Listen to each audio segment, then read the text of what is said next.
How to Win Friends and Influence People by Dale Carnegie. Chapter 15. The Safety Valve in Handling Complaints. Most people trying to win others to their way of thinking do too much talking themselves. Let the other people talk themselves out. They know more about their business and problems than you do. So ask them questions. Let them tell you a few things. If you disagree with them, you may be tempted to interrupt. But don't. It is dangerous. They won't pay attention to you while they still have a lot of ideas of their own crying for expression. So listen patiently and with an open mind. Be sincere about it. Encourage them to express their ideas fully. Does this policy pay in business? Let's see. Here is the story of a sales representative who was forced to try it. One of the largest automobile manufacturers in the United States was negotiating for a year's requirements of upholstery fabrics. 3 important manufacturers had worked up fabrics in sample bodies.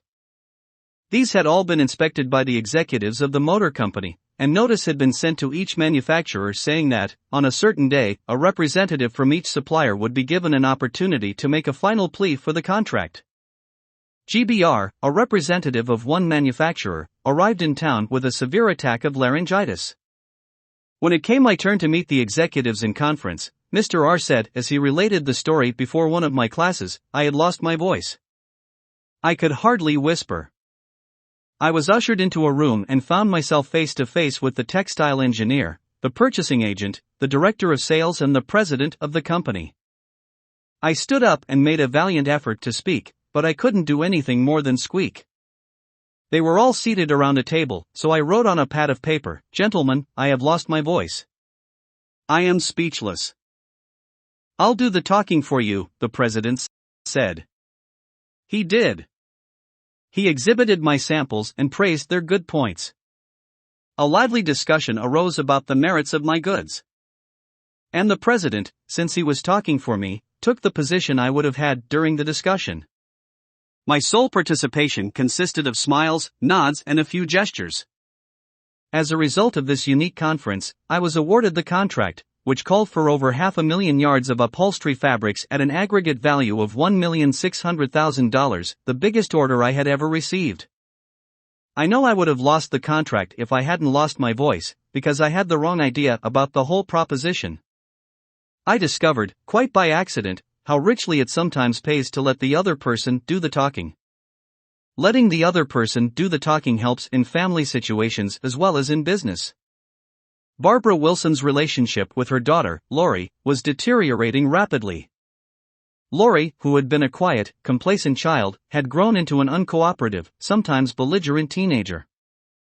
Mrs. Wilson lectured her, threatened her, and punished her, but all to no avail. One day, Mrs. Wilson told one of our classes, "I just gave up." Lori had disobeyed me and had left the house to visit her girlfriend before she had completed her chores. When she returned, I was about to scream at her for the 10,000th time. But I just didn't have the strength to do it. I just looked at her and said sadly, "Why, Lori, why?" Lori noted my condition and in a calm voice asked, "Do you really want to know?" I nodded and Lori told me, first hesitantly, and then it all flowed out. I had never listened to her. I was always telling her to do this or that. When she wanted to tell me her thoughts, feelings, ideas, I interrupted with more orders. I began to realize that she needed me not as a bossy mother, but as a confidant, an outlet for all her confusion about growing up. And all I had been doing was talking when I should have been listening. I never heard her. From that time on, I let her do all the talking she wanted. She tells me what is on her mind, and our relationship has improved immeasurably. She is again a cooperative person. A large advertisement appeared on the financial page of a New York newspaper calling for a person with unusual ability and experience. Charles T. Cubelis answered the advertisement, sending his reply to a box number. A few days later, he was invited by letter to call for an interview. Before he called, he spent hours in Wall Street finding out everything possible about the person who had founded the business. During the interview, he remarked, "I should be mighty proud to be associated with an organization with a record like yours. I understand you started 28 years ago with nothing but desk room and one stenographer. Is that true? Almost every successful person likes to reminisce about his early struggles. This man was no exception. He talked for a long time about how he had started with $450 in cash and an original idea. He told how he had fought against discouragement and battled against ridicule, working Sundays and holidays, 12 to 16 hours a day, how he had finally won against all odds until now the most important executives on Wall Street were coming to him for information and guidance. He was proud of such a record. He had a right to be, and he had a splendid time telling about it. Finally, he questioned Mr. Cubelis briefly about his experience, then called in one of his vice presidents and said, "I think this is the person we are looking for." Mr. Cubelis had taken the trouble to find out about the accomplishments of his prospective employer. He showed an interest in the other person and his problems. He encouraged the other person to do most of the talking and made a favorable impression. Roy G. Bradley of Sacramento, California, had the opposite problem. He listened as a good prospect for a sales position, talked himself into a job with Bradley's firm.